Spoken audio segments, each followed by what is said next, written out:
Hi everyone, my name is Pedro Gonzalez and this is officially my first YouTube video. There's so many topics that I want to talk about. I was like, but I should start off with an introduction video because they only make sense. But I'm like, no, fuck that. I really want to show you guys the interesting stuff. Maybe later on I'll talk about myself, how I got into birds and breeding, my interests and stuff like that. But for now, I'm getting with the fun stuff. I literally have a notebook here of things I want to talk about. I've been having a lot of issues with my microphone. Now, mind you, this is like a $10 microphone that I bought off the TikTok shop, but it's failed on me. And then I'm fucking listening to my video that I just recorded and it's on mute because the microphone died. I still haven't found where I'm going to make my YouTube videos. I think I'm just gonna make them all over the place, wherever I find convenient. I do have a designated area or designated room for my baby birds, which I call the nursery. But if I were to make my videos there, you probably wouldn't even hear me because it's so loud. I'm like, why not just make it here in the frog room? I literally had to put this curtain over my storage shelf. It's just a whole bunch of supplies and stuff like that. I'm like, ew, it looks ugly. And then on my whiteboard, it has irrelevant stuff that has nothing to do with birds. Can you read it? I hope not. I'm getting off topic, but as for now, focus on me, baby. Focus on me and the birds. Also, do you guys like my hat?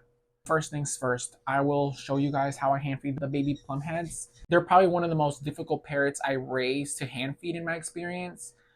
Literally by like the third, fourth week, they start rejecting the formula and regurgitating it, and it's just like a constant battle where I have to kind of force feed them because they kind of lose that feeding response.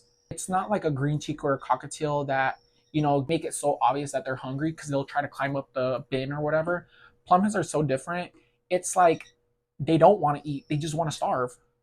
And I'm like, you can't just live off air, you know what I mean? Once they get to a certain age, usually 3 or 4 weeks, it's when it becomes a big challenge.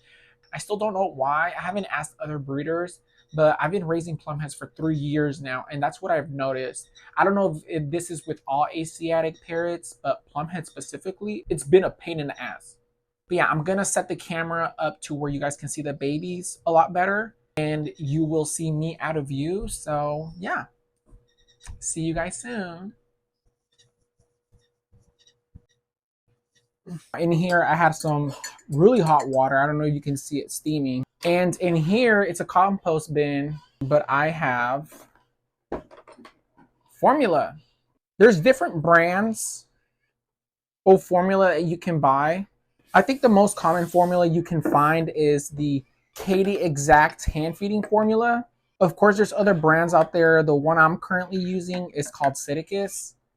It's from Spain and it's relatively new to the US. They started bringing it in a couple years ago and I've been using that ever since. I'm really happy with it. I raised my macaw and probably hundreds of parrots using the Citicus one. Every breeder has their own preference of their formula consistency. I like it on the thicker side. It takes a little longer for the chick to digest the food, where if it were a runny formula, they digest it pretty fucking quick and I'd have to feed them a lot more consistently. So this is how I like it. I would describe it as, I don't know, a Gerber. You want the temperature of the formula to be around 100 to 105 degrees. Now for each feeding, you want to use a clean syringe. Okay, we're going to start off with this little guy first. We're going to wait for the feeding response. When the baby is bobbing its head like that, it's indicating that it's ready to eat. So when he does it again, I'll go ahead and feed it. Now the process usually takes me like 2 seconds, but for the sake of this video, it's taking me a lot longer. So again, feeding response. And that's it. We're moving on to the next baby.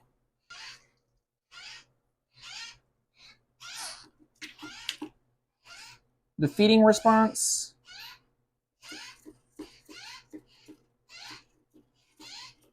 And we're done.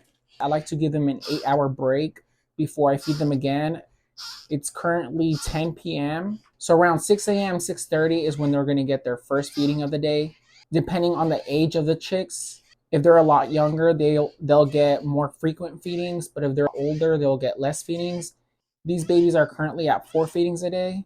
Now, these are the older ones that have been giving me a really hard time hand feeding.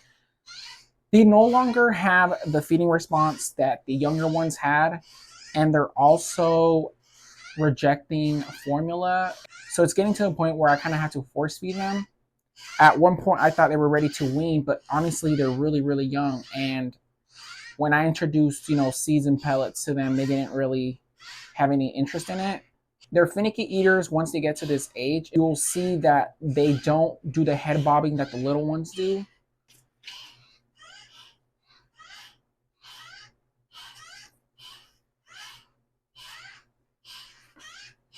So that was the first one. So more feathers have grown. You can't really see the crop. And now we're going to go on with the second one. Same thing. No head bobbing. So I kind of have to force feed them. But they pretty much know the drill. And they're done. Again, I've had this happen with all of my plum heads. I've been dealing with this for 3 years already. Every season, it's a reoccurring issue. And a friend also mentioned to me that their plum head that they were raising was refusing formula at such a young age too. So I don't know. Maybe they require a different feeding method like spoon feeding. I haven't tried that yet, but that's always an option. In about 3 more weeks, they should be fully weaned and eating on their own. That's pretty much it. I hope you guys enjoyed the video. If you have any videos or content ideas that you'd like to see me do, of course, I have a long list of things I want to show you guys, but if there's anything in mind that you would like me to show you guys, leave a comment down below and I'll be more than happy when I have the time to make the video. But other than that, I really hope this YouTube channel takes off and I get to show you guys pretty much my everyday life here raising birds.